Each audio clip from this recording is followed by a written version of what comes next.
प्यारे दोस्तों, आपका वीडियो देखने और सहयोग के लिए बहुत बहुत धन्यवाद। आप हमारा उत्साह बढ़ाने के लिए चैनल को सब्सक्राइब जरूर करें, साथ ही नोटिफिकेशन ऑन करें। वीडियो को देखने के बाद उस पर कमेंट जरूर करें। अगर आपको वीडियो अच्छा लगा तो लाइक भी करें। इससे हमारी पूरी टीम का उत्साह बढ़ता है और हमारी टीम का उत्साह बढ़ेगा तो हम और भी बेहतरीन, उम्दा, उपयोगी, सीखने योग्य हम कंटेंट लेकर आप तक पहुँचेंगे। हमें भरोसा है कि आप ज़रूर हमारा साथ देंगे। आपका सहयोग और साथ देने के लिए आपको बहुत बहुत धन्यवाद। खुश रहो, तरक्की करो। आइए अब चलते हैं अपने वीडियो की तरफ। Come on, let's learn and inspire. नमस्कार दोस्तों, मैं सुरेंद्र प्रसाद मौर्य आज फिर हाजिर हूँ आपके पास एक मैनेजमेंट की नई कहानी लेकर। हमारी कंपनी में, हमारी फर्म में, हमारी संस्थाओं में हमारे पास बॉटम लेवल से लेकर टॉप लेवल तक के मैनेजमेंट के लोग होते हैं। बॉटम लेवल 15,000 20,000 की सैलरी से लेकर 25,000 50,000 लाख 2 लाख रुपए सैलरी तक के हमारे पास लोग होते हैं। ये कीमत किस बात की चुकाई जाती है? किसी को 15,000, किसी को 2 लाख, क्यों, किस बात की चुकाई जाती है? इसको समझने के लिए आज सुनते हैं एक कहानी। कहानी शुरू होती है गुजरात के बंदरगाह से।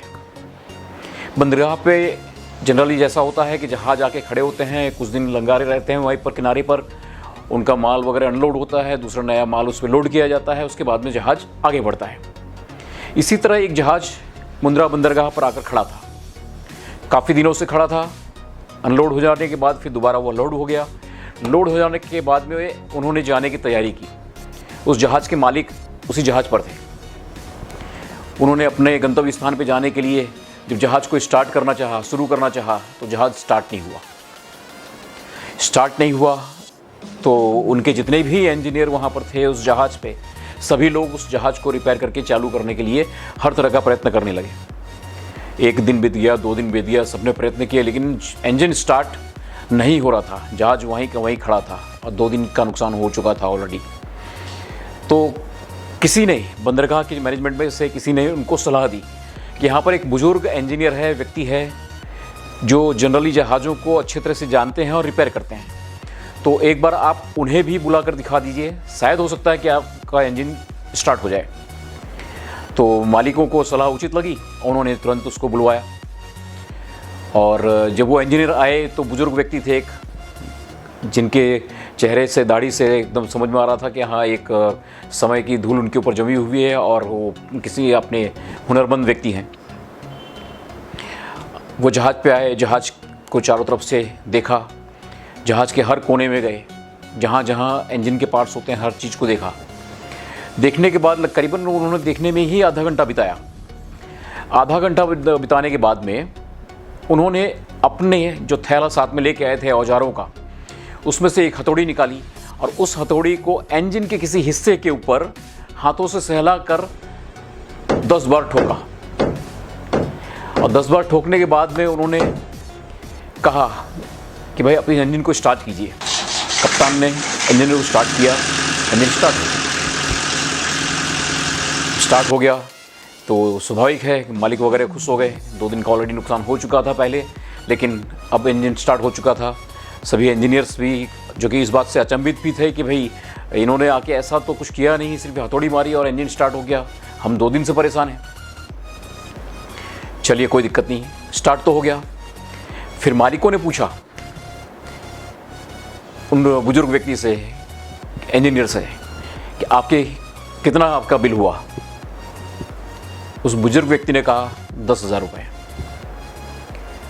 10,000 सुनकर जो मालिक थे दोनों भौचक्के रह गए कि आधा घंटा सिर्फ कुछ हथौड़ी मारने की कीमत 10,000 रुपये। स्वाभाविक है, मालिक के तौर पर हम अपने व्यापार में भी यही करते हैं।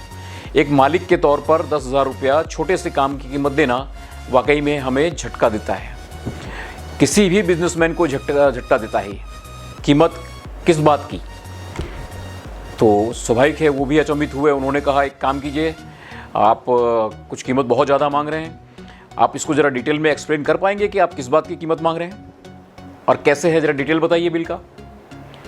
बुजुर्ग व्यक्ति ने कहा कि देखिए, आपके इंजन के ऊपर जो हथौड़ी मैंने मारी है उस हथौड़ी की कीमत है 5 रुपये। और हथौड़ी कहाँ मारनी है, इस जानकारी की कीमत है 9,995 रुपये। इंजीनियर का यह जवाब सुनने के बाद में दोनों मालिक एक दूसरे की तरफ देखने लगे। बुजुर्ग की बात सही थी, यह वो जानते थे, जान गए। उनके इंजीनियर्स 2 दिन से यह प्रयत्न कर रहे थे कि उनका इंजन स्टार्ट नहीं हो पा रहा था, लेकिन हथौड़ी कहाँ मारनी यही ज्ञान उनके पास नहीं था, और वह ज्ञान था इस बुजुर्ग के पास। उन्होंने उसकी कीमत दिखा चुकाई और फिर अपने इंजन को स्टार्ट करके लेके चले। अब यह कहानी हमें क्या सिखाती है? एज ए बिजनेसमैन हमें इस कहानी से क्या सीखने को मिलता है? देखिए, हमें भी हमारे एम्प्लॉयज़ जो 15,000 से स्टार्ट होते हैं, 2 लाख 2.5 लाख तक जाते हैं, तो हम किसी को कीमत ज़्यादा चुकाते हैं। देखिए, एक हमारे दिमाग में होता है कि भाई हर एक के पास 24 घंटे हैं। एक मजदूर जो काम कर रहा है उसके पास भी 24 घंटा है। एक टॉप मैनेजमेंट का जो टॉप बॉस बैठा है, मैनेजमेंट में आपने किसी को बैठाया है, CEO लेवल का किसी को बैठाया है, तो वह व्यक्ति ज़्यादा सैलरी लेता है, लेकिन उसके पास भी तो 24 घंटे ही है। लेकिन हम उसको जो कीमत चुकाते हैं वो उसके ज्ञान की कीमत चुकाते हैं, और यह ज्ञान की कीमत चुकाने में अगर हम लापरवाही करेंगे तो हमारे साथ में हमारा जो जहाज़ है, हमारे बिजनेस का जो जहाज़ है, वह आगे नहीं बढ़ेगा, वह किनारे पर ही खड़ा रहेगा। और ऐसे व्यापारी जो ये कीमत चुकाने को तैयार नहीं होते, उनकी दुकान बन कर रह जाती है, वो लाला जी की दुकान वहीं खड़ी रहती है, वो कभी आगे नहीं बढ़ती है, उनका बिजनेस कभी आगे नहीं बढ़ता है। तो आपको ज्ञान की कीमत चुकाने की तैयारी रखनी पड़ेगी, और ये रखनी चाहिए।